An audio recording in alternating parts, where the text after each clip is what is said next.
This is Tanny Crawford. I wanted to use this platform to highlight local businesses and give a little insight into how they operate and their mission. I've enjoyed these conversations and I think you will too. If you like it, leave a comment below and maybe somebody else I could highlight. Here we go.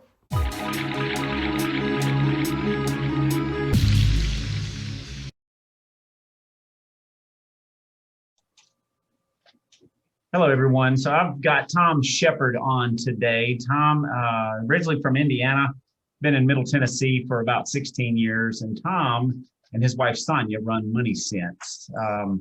So I was just going to run through a couple of questions with him today. Tom, thank you for being on this afternoon. Thanks for having me, Tim. We're here in Nashville. We got a pretty good bit of weather coming in today, so I'm glad you and a couple other people were available to talk about your business a little bit today. So, if you would, Tom, tell me a little bit about Money Sense. Tell me your journey and why you decided to go into financial coaching business versus advising. Sure. Well, Sonia and I have always been kind of go-to people for friends and family for advice on financial situations and things.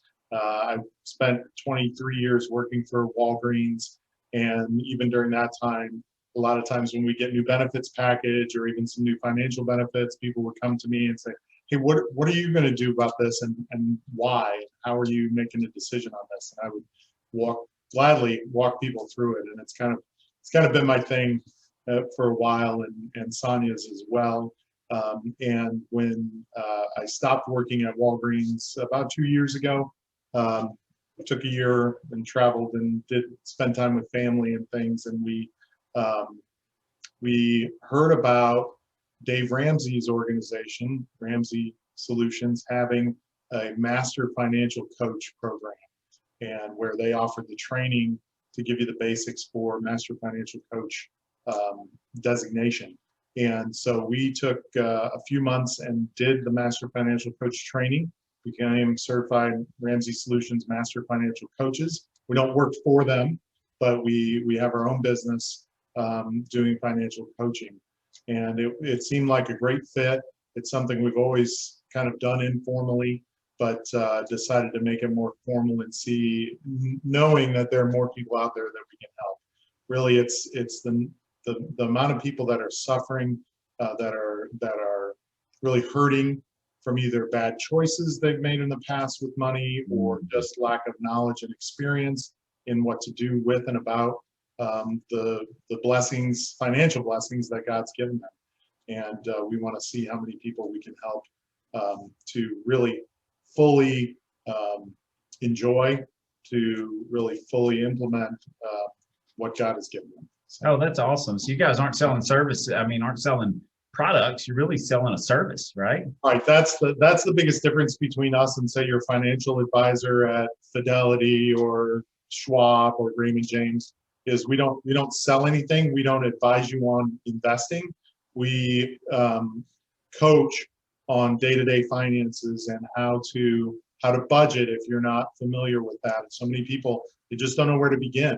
Yeah. And we offer that help in more nuts and bolts of the finances and those kind of things. So Okay. whether it's retiring or whether it's just getting from point A to point B. Oh yeah, because I feel like maybe a lot of people are leery about financial advisors because they know there's a catch or a mutual fund or something like that. The coaching idea is really wonderful. Has Money Sense been around a while? Just since last year, we got our training at the beginning of 2020, and really just started a soft launch the middle of last year, and are starting to dedicate more time to getting the word out to as many people as possible, so that we can try to help. Oh yeah, that's great, and it's based off of, I guess, biblical principles, right? You were mentioning earlier that you and or Sonia had done a lot of training on biblical principles. That's very true. My partner for life and in this business, who's not sitting here with me right at the moment, but she, as we were also going through this, about 60, 90 days of training on Dave Ramsey's principles and good solid principles. Also did a 30-day study on the word study in the Bible on money, just to see what God had to say about it and if it matched up. And it matched up pretty well. But she is definitely the spiritual advisor side of our organization, where I'm more the money, the numbers guy, if you will. So tell me, last one about the business here. Who would be an ideal client for you? It's been interesting, Tanny, because we've had varying clients. It's so refreshing to be able to help people of various walks of life. One of our first clients was a couple who are both retired on Social Security and pensions, but had been struggling to figure out how to make life work and make things balanced. They had, if you can believe this, they had in the prior 12 months before we started working with them, had $4,000 of overdraft fees on their checking account. It was every month, it was the paychecks would come in, and it was to use to pay off last month's bills that were all negative in the checking account. And it was just, and they had a good income. They just didn't have any direction or discipline with it in order to move it forward. And then more recently, we've been talking with a local CFO from a company who was being bought out, and the company was being bought out, and they were going to come into some funds, and they wanted to make sure all their ducks were in a row financially, which I know that sounds funny for a CFO for a company to want to make sure personally that all their ducks are in a row. You think they'd have that, but they just wanted to get a second opinion. They just wanted to get someone that deals with, nuts and bolts of finances to give them some advice to make sure, the best, I always say the best offense is a good defense. That they have everything in place that they needed to make sure that they could provide stability for themselves and their family going forward. So it's a wide range. Anyone who has money or doesn't have money, or has issues with money or doesn't have issues with money but wants to make sure they're on the right track is the perfect person for us to work with. So maybe too many Amazon charges on the account or something. Yeah, there's an easy way for just change the password and cancel your account. So it really sounds like you guys are kind of almost a financial advisory board that people can use personally, whether you're a CFO or a brand new business owner or a brand new married couple, to get a good idea of where your finances are going, right? Absolutely. Yeah. Like I said, I retired at 51. We were certainly, which is it's too early to retire. So I always tell people I just quit. I quit working. And I think that, we've had so many, God has blessed us beyond what we ever thought was possible. A couple of college kids that got married 33 years ago, and it's been interesting, and we just want to share those blessings from a standpoint of being able to help other people do those kind of things. Oh yeah, you of course sound like you've got an entrepreneurial spirit about you, but so the world's got its switching gears just a little bit here. The world seems to have its own definition of success. But Tom, how would you describe success right now? I think the biggest component of success is fulfilling your purpose. And I think if you are using the talents that God gave you and fulfilling your purpose, His purpose in your life, then that's success. And that, for a lot of people, that can be family related, it can be business related, many of those things. But I think that's the biggest key, is taking the time and taking the listening for God's voice to give you that direction. And when you find those things, as you know, it's pretty simple. You feel it, and you know that it's the right thing that you should be doing. So I think that's the success. I drive a 2002 Nissan pickup truck, and it's great. I love it because it's paid for. It's paid for. And it gets me from point A to point B. But to some people, you have to define success for yourself. Yep. You have to define success for yourself to some degree. Well, Jim Rohn is kind of a mentor, course of mine and a lot of people. But Jim defines success as small, simple disciplines practiced every day. What are some disciplines that you practice with, I guess, with Money Sense and personally and financially? What Sure. are the daily principles you guys go by? And that is so right. That is the whole basis for our coaching. Really, is small steps practiced over and over again. To stay within a budget, to make good decisions, and to make thoughtful decisions about intentionality of what you want to do with the money you've been given. I'll give you a good example personally. When I was still working, we would, I'd get a raise once in a while, and sometimes a bonus, usually every year. And we made a discipline out of every time I got a bonus, half of that raise every time I got a raise, half of that raise would go towards adding to our house payment to get the house paid off. And then when I ever got a bonus, we'd take half of that bonus right off the top, and after tithing, of course, and put that on our house to try to get that paid off, because it was the biggest debt that we had, the only debt that we had at the time. And that's the way those small things add up over time. If you put small amounts into your kids' college fund when they're young, you don't have this looming college bill. It's amazing the difference between if you start when they're 1 versus when you start when they're 15, right? How much do you have to save in order to put them through college? Wow. Yeah.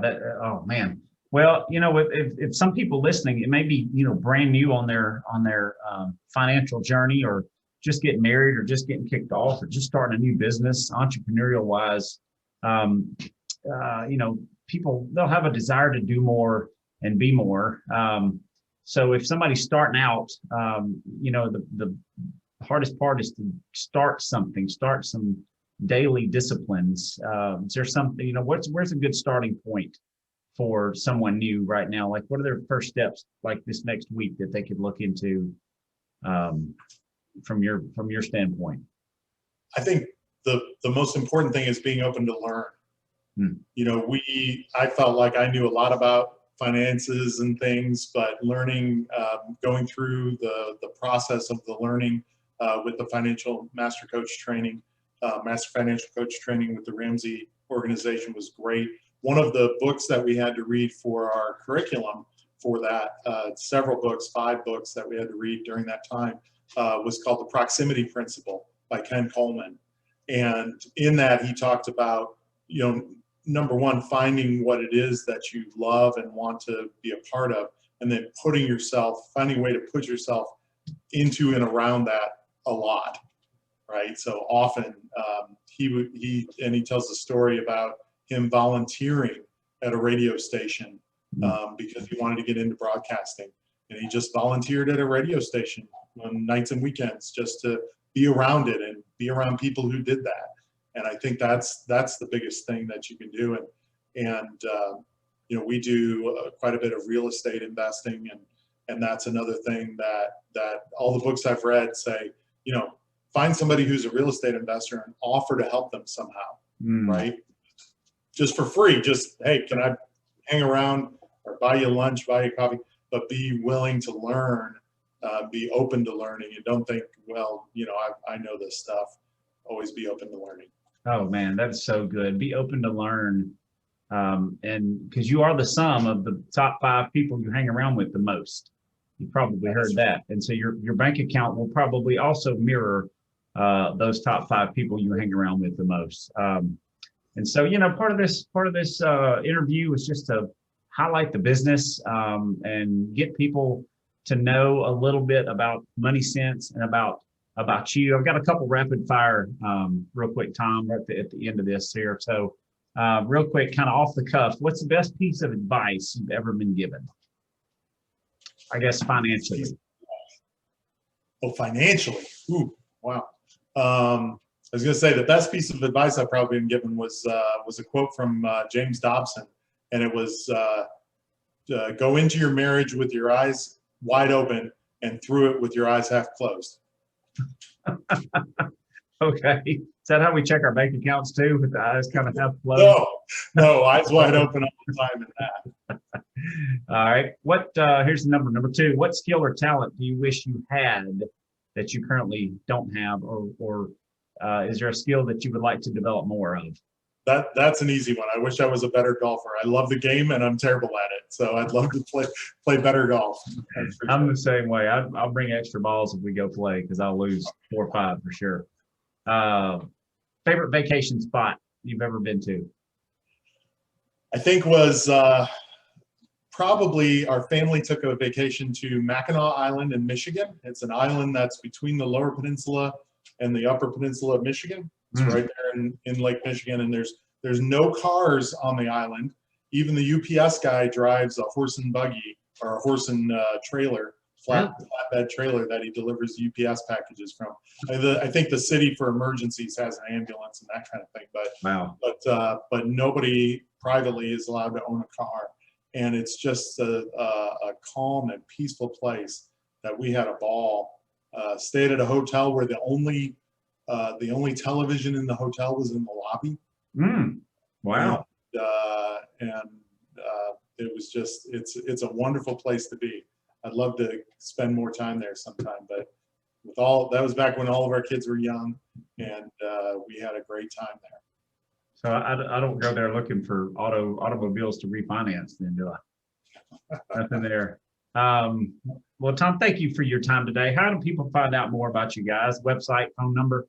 Sure. They can visit our website at www.moneysensecoaching.com. Okay. Pretty simple. Or they can reach out to us via email at tomandsonia@moneysensecoaching.com. Good deal, Tom. Well, look, hey, good to have you on today. I'll talk to you a little bit later. You guys have a great day. We'll talk to you soon. Thanks, Danny. Thanks again. Thanks, Tom. Great talking with you.